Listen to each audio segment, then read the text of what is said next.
ఓం నమః శివాయ. ఓం నమో నారాయణాయ. నరదృష్టి నివారణ కాళభైరవాయ నమో నమః. ఓం గణానాం త్వా గణపతిగుం అవామహే కవిం కవీనాముపవస్త్రవస్తవం జ్యేష్ఠరాజం బ్రహ్మణాం బ్రహ్మణస్వత ఆన శృణ్వన్నోతిభిస్సీదసాదనగుం శ్రీ మహాగణాధిపతయే నమః. హరి ఓం. మా ఛానల్కి స్వాగతం. చూస్తున్న వీక్షకులకు ప్రేక్షకులకు ప్రియ కాళభైరవ భగవద్బంధులకి స్వాగతం పలుకుతూ మమ్మల్ని ఎంతగానో ఆదరిస్తూ ఉండబడినటువంటి ప్రియ సోదర సోదరి మణులకు అందరికీ కూడా శ్రీ పరాభవనామ సంవత్సర తెలుగు ఉగాది పండగ శుభాకాంక్షలు. తెలుగు ఉగాది పండగ సంవత్సరాంతము కూడా అందరికీ శుభాన్ని, జయాన్ని, ఐశ్వర్యాన్ని, ఆనందాన్ని, ఆరోగ్యాన్ని ప్రసాదించాలని మనం కూడా మనసారా కోరుకుందాం. 16/3/2026 నుండి 31/3/2026 వరకు పుట్టినటువంటి వారందరూ కూడా ముందస్తుగా జన్మదిన శుభాకాంక్షలు. గతంలో వివాహం చేసుకున్న వారికి వివాహ వార్షికోత్సవ శుభాకాంక్షలు. ద్వాదశ రాశుల్లో గ్రహ గమనాలు వీక్షింపచేద్దాం. మిథున రాశిలో దేవగురు బృహస్పతి సంచార స్థితి, సింహరాశిలో కేతు సంచార స్థితి, కుంభరాశిలో కుజ బుధ రాహు సంచార స్థితి, మీనరాశిలో ఏడాది తర్వాత రవి భగవానుడు శని భగవానుడితో కలిపి శుక్ర సంచార స్థితితో ద్వాదశ రాశుల్లో గ్రహ గమనాలు ఈ విధంగా ఉన్నాయి.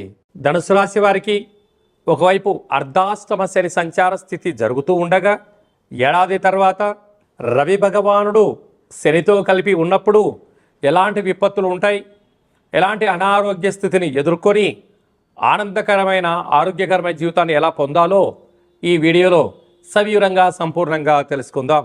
ధనుసు రాశిలో ఏ నక్షత్రాలు వస్తాయనగా మూలా నక్షత్రంలోని 4 పాదాలు, పూర్వాషాఢ నక్షత్రంలో 4 పాదాలు, ఉత్తరాషాఢ నక్షత్రంలో 1 పాదం కలిపితే ధనుసు రాశి.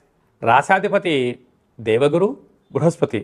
వీరికి తృతీయ స్థానంలో రుణరోగ శత్రుకారకుడు కుజుడు, బుద్ధికారకుడు బుధుడు, వాస్తు నరదృశ్యకారు రాహు తృతీయంలో ఉండడం వల్ల తల్లిదండ్రులతో, అన్న తమ్ముళ్లతో, అక్క చెల్లెలతో, సహచరులతో, పై అధికారులతో, సహ ఉద్యోగస్తులతో, కింది స్థాయి ఉద్యోగస్తులు నిత్యము మిమ్మల్ని అబ్జర్వేషన్ చేస్తున్నారు.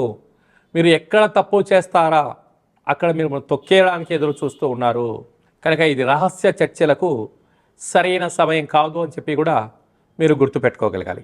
ఏడాది తర్వాత ఆత్మకారకుడు రవి, కళతకారకుడు శుక్రుడు, ఆయుకారకుడు శని భగవానుడితో సంచారం చేయనప్పుడు అర్ధాష్టమ రవి అర్ధాష్టమ శని ఉన్నప్పుడు సంవత్సరంలో చివరి ఆదివారము, సంవత్సర ప్రారంభకాలంలో మొదటి ఆదివారము, అటు సంవత్సరంలో చివరి శనివారము, ప్రారంభ మొదటి శనివారము, అటు ఆదివారము శనివారము, ఇటు శనివారం ఆదివారము ఉపవాసం అవసరం.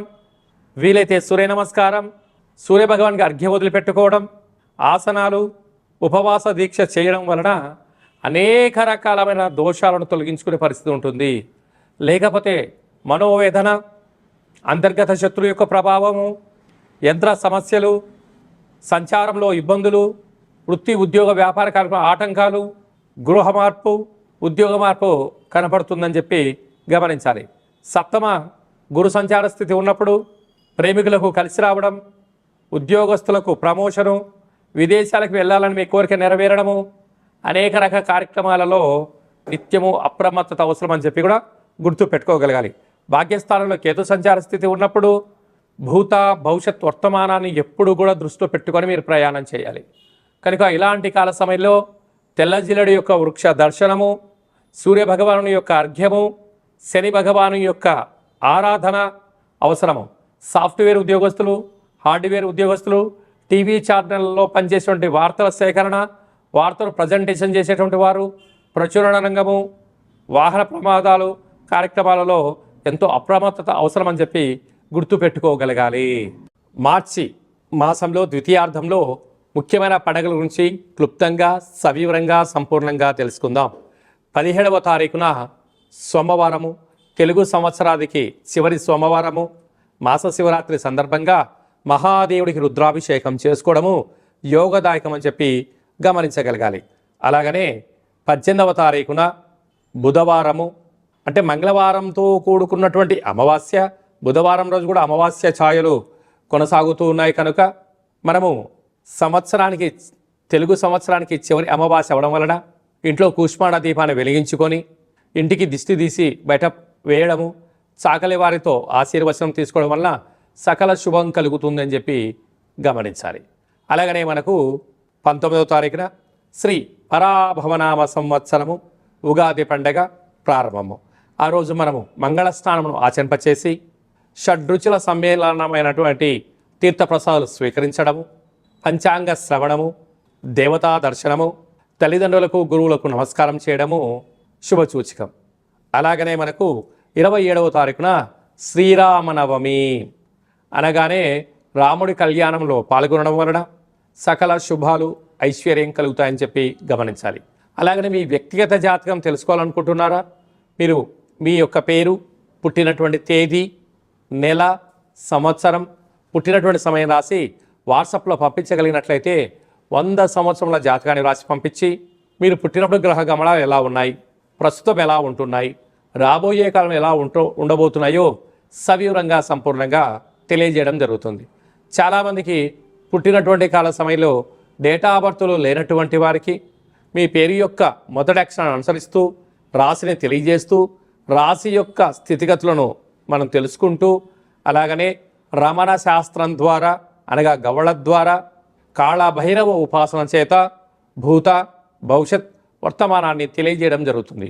కనుక ఈ కింది నెంబర్ సంప్రదించి అపాయింట్మెంట్ తీసుకొని సంప్రదించగలరు.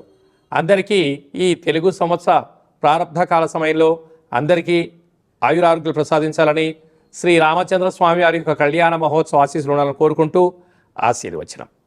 ఓం దాశరథాయ విద్మహే సీతావల్లభాయ ధీమహి తన్నో శ్రీరామచంద్ర ప్రచోదయాతు.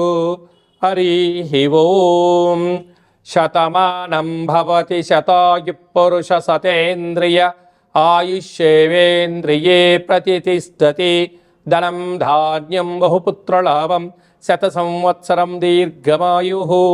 శ్రీ పరాభవనామ సంవత్సరాంతం ఆయురారోగ్యం ఐశ్వర్యం అనుగ్రహం ప్రసాద సిద్ధిరస్తు తదాస్తు.